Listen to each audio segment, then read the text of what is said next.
অভিযোগ সংশ্লিষ্ট জনাব নারায়ণ চন্দ্র চন্দ, সাবেক সংসদ সদস্য খুলনা ৫ এবং সাবেক মন্ত্রী ভূমি মন্ত্রণালয়, পাবলিক সার্ভেন্ট হিসাবে দায়িত্ব পালনকালীন সময়ে অসাধু উপায়ে নিজ নামে গাতোয়ায়ের উৎসের সাথে অসঙ্গতিপূর্ণ ১,৭৯,০০,০০০ টাকারও বেশি মূল্যের সম্পদ অর্জন করে নিজ মালিকানা ও বুক দখলে রাখার অপরাধ অনুসন্ধানকালে প্রাথমিকভাবে প্রমাণিত হয়েছে। এই কারণে তাঁর বিরুদ্ধে দুর্নীতি দমন কমিশন আইন ২০০৪ সংশ্লিষ্ট ধারায় একটি মামলা রুজু হয়েছে। অভিযোগ সংশ্লিষ্ট জনাব উষা রানী চন্দ, স্বামী নারায়ণ চন্দ্র চন্দ এবং জনাব নারায়ণ চন্দ্র চন্দ, সাবেক সংসদ সদস্য খুলনা ৫ এবং সাবেক ভূমি মন্ত্রী কর্তৃক গাতোয়ায়ের উৎসের সাথে অসঙ্গতিপূর্ণ ৬২,৪৩,০০০ টাকারও বেশি মূল্যের সম্পদ অর্জন ও বুক দখলে রাখার অপরাধে তাদের দুজনের বিরুদ্ধে দুর্নীতি দমন কমিশন আইন ২০০৪ এবং দণ্ডবিধি সংশ্লিষ্ট ধারায় আরও একটি মামলা রুজু হয়েছে।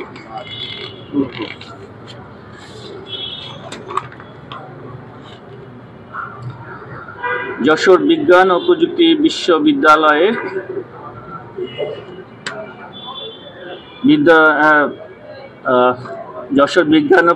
বিশ্ববিদ্যালয়ের অণুজীব বিজ্ঞান বিভাগের সহকারী অধ্যাপক পদের নিয়োগের দুর্নীতির অভিযোগে ডক্টর মোহাম্মদ ইকবাল কবির জাহিদ, প্রফেসর ডক্টর মোহাম্মদ আব্দুস সাত্তার উপাচার্য, সাবেক উপাচার্য, ডক্টর মোহাম্মদ আনোয়ার হোসেন প্রাক্তন অধ্যাপক এবং ডক্টর মুসাম্মদ ফেরদৌসী বেগম সাবেক অধ্যাপক অণুজীব বিজ্ঞান বিভাগ, তাদের বিরুদ্ধে দণ্ডবিধির ৪০৯, ১০৯ এবং দুর্নীতি প্রতিরোধ আইন ১৯৪৭ সংশ্লিষ্ট ধারায় আরও একটি মামলা রুজু হয়েছে। আপনাদেরকে ধন্যবাদ। আমার একটা প্রশ্ন ছিল, মামলা হচ্ছে, কিন্তু মামলা হওয়ার পরে দেখা যাচ্ছে অনেক মামলা আসামি বিভিন্ন জায়গায় পদে আছে, তো অনেক ক্ষেত্রে দেখা যাচ্ছে মামলা হওয়ার পরও তারা প্রমোশন পাচ্ছে বা একই পদে বহাল থাকছে। এখানে দুদক থেকে তো বিভিন্ন সময় সমস্ত ডিপার্টমেন্টগুলোকে ওয়াকিবহাল করা হয়, সেক্ষেত্রে কি তাদের পদক্ষেপ নেওয়া না নেওয়া দুদকের করণীয় কি?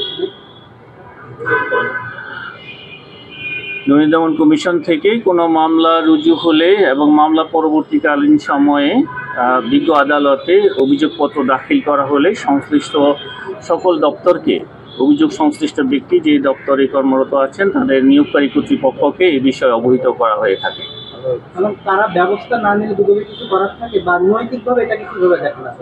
নৈতিক বা আইনগত বলতে আইনগত ব্যবস্থাটা কি হবে? আইনগত ব্যবস্থাটা কি হবে যদি এই ধরনের কোনো সুনির্দিষ্ট অভিযোগ এসে থাকে যে অভিযোগ সংশ্লিষ্ট ব্যক্তির বিরুদ্ধে বিজ্ঞ আদালতে চার্জশিট দাখিল করার পরেও কাউকে পদোন্নতি দেওয়া হয়েছে বা তাকে সাময়িকভাবে বরখাস্ত করা হয় নাই, এই ধরনের কোনো বিষয় যদি সুনির্দিষ্টভাবে আপনারা আমাদেরকে অবহিত করেন তাহলে আমরা সেই বিষয়টা পর্যালোচনা করে দেখা যেতে পারে।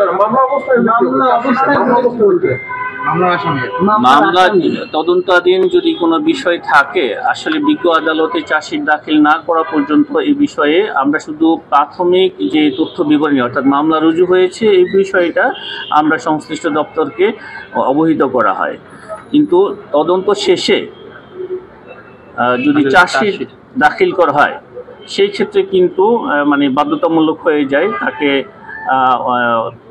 আপনার সাময়িক বরখাস্ত করা এবং তার বিরুদ্ধে তাকে তখন আর পদোন্নতি দেওয়ার কোনো সুযোগ থাকে না।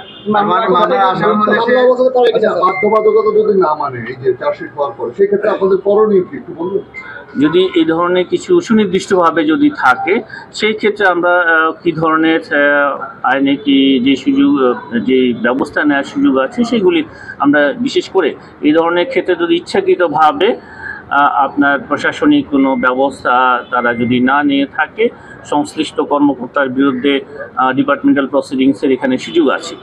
তার একটু শেষ করি, আমার প্রশ্নটা একটু জায়গাটা অনুসন্ধান শেষ হয়েছে, মামলা হয়েছে, সেই ব্যক্তিকে কি ধরনের একাধিক মামলা, তাকে কি আপনার পদোন্নতি দেওয়ার সুযোগ আছে কিনা, অথবা তার যে সুযোগ ওরকম চুক্তিতে বাড়ানোর মেয়াদ বাড়ানোর সুযোগ আছে কিনা? সাধারণত আমরা এই পর্যন্ত আমাদের কাছে কোনো পদোন্নতির ক্ষেত্রে দুর্নীতি দমন কমিশনের থেকে ক্লিয়ারেন্স নেওয়া হয়। সংশ্লিষ্ট মন্ত্রণালয় বিভাগ থেকে আমাদের কাছে যাদেরকে পদোন্নতি দেওয়া হবে বা এক্সটেনশন করা হবে এই ধরনের ক্ষেত্রে দুর্নীতি দমন কমিশনের এখানে অনাপত্তিপত্র নেওয়া হয়। যদি সেখানে এই ধরনের কিছু থেকে থাকে, মামলা থেকে থাকে, আমরা কিন্তু সুনির্দিষ্টভাবে সেই ব্যক্তির বা বিষয়টা আমরা অবহিত করি সংশ্লিষ্ট মন্ত্রণালয়কে। এখানে এই ধরনের মানে পদোন্নতি দেওয়ার কোনো সুযোগ যদি থাকে না। কাউকে দেয় অথবা চুক্তি বাড়ায় বড় একজন আচ্ছা, যদি এই ধরনের কিছু থেকে থাকে আপনারা যদি আমাদেরকে সুনির্দিষ্টভাবে অবহিত করেন, সেই ক্ষেত্রে বিষয়টা আমরা দেখতে পারি।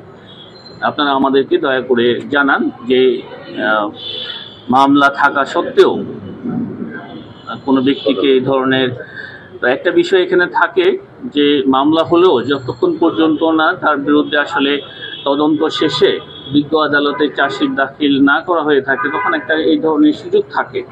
কারণ এই ব্যক্তি কিন্তু তদন্ত শেষে যদি অব্যাহতি পেয়ে যান, কোনো কারণে যদি তার বিরুদ্ধে এই মামলা যদি প্রমাণিত না হয়ে থাকে তখন একটা কিন্তু এখানে একটা সুযোগ থাকে। না না না, এটা তো আমরা শুরুতে বলেছি, আমরা সাধারণ আমাদের কাছে যদি সুনির্দিষ্টভাবে কোনো ব্যক্তির বিষয়ে অনাপত্তিপত্র চেয়ে থাকে আমরা কিন্তু মামলার বিষয়টা উল্লেখ করে দুর্নীতি দমন কমিশনের মামলার কথা আমরা বলছি, অন্য কোনো ফৌজদারি মামলার কথা আমরা বলছি না। ফৌজদারি মামলা দুর্নীতি দমন কমিশনের রুজুকৃত কোনো মামলা থাকলে অবশ্যই সেটা আমরা সংশ্লিষ্ট দপ্তরকে অবহিত করে থাকি। অনেক ধন্যবাদ।